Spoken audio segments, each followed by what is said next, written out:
Okay, so let's talk about what I did differently after being on a carnivore diet for 5 years. So, in my previous video, I shared about a little bit more details on how I did the carnivore diet, how it has helped me.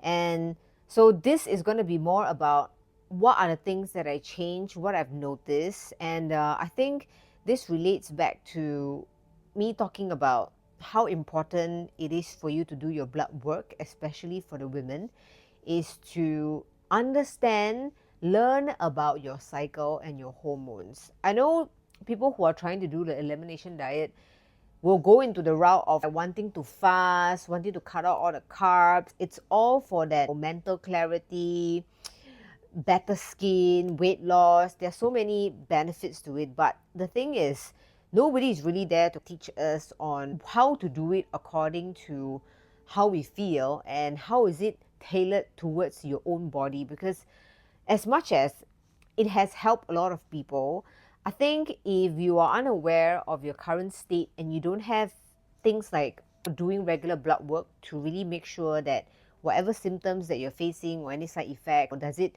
correlate, and having those numbers helps you as well, that is when it can become a little bit dangerous. So it was towards my 5th year that I started realizing that I need a lot more energy and I couldn't get the kind of energy that I used to have when I first started out carnivore.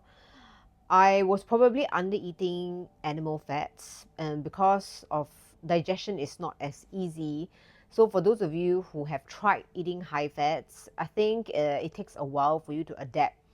And so I think my body wasn't using or wasn't converting a lot of the dietary fats that I was eating, or even my own body fat, into energy. Therefore, it has caused my hormonal imbalance. And this is where I found out that my progesterone was really low. And when I did the Dutch test, which is trying to find out where your hormone levels are at, it was low.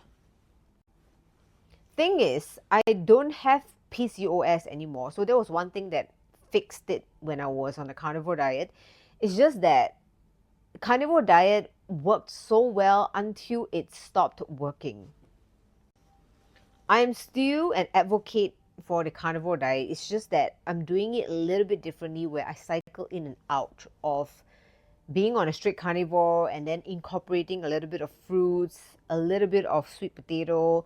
Those are the things that I've tried that has worked well for me. So I think in the beginning, when I started introducing it, things like berries, it was my digestion had to get used to it. I felt a little bit like bloated, and then it wasn't that same feeling that I get when I was carnivore, when it was just after you eat meat, right? It's just lightweight.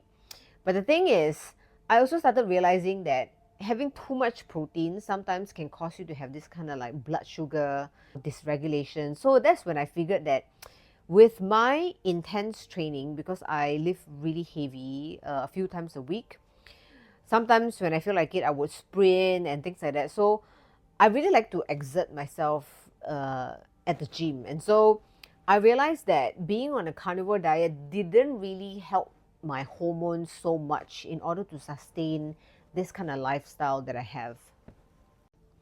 So in summary, I do plan things, even my workouts, what I eat, around my cycle. I think prioritizing my hormone health, my cycle, is everything to me now, because the moment my hormones level are like balanced, and I'm grateful to say that it is finally now, even my vitamin D levels, how did I get that up was really because of the supplement that I was taking.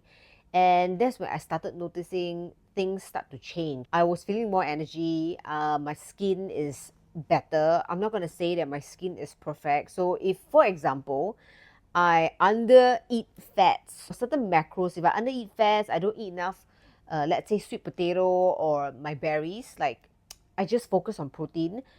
And during a certain time of the month, if I don't take care of that, I know that my body is going to tell me for sure. I'm one of those people that my body will just instantly signal to me. I will have breakouts, I would have a bit of the brain fog. So my key takeaway is this. I think for myself, it's Because I am less in the moment, I'm more of a person that I really have to focus being present in the moment. Sometimes my physical sensation, it's not always the first thing that I would notice. Like sometimes I can fast for a long time, although I'm hungry, I don't feel it.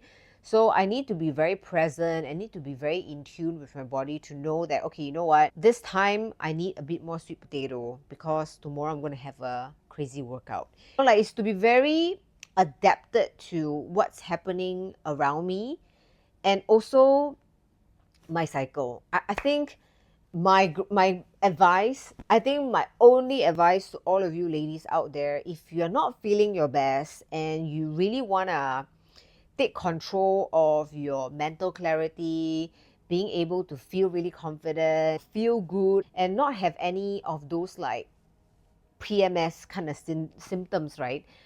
I highly suggest that you find a natural path or someone that is a hormone expert, do that blood work, go and do the touch test, and have a baseline and see where you're at.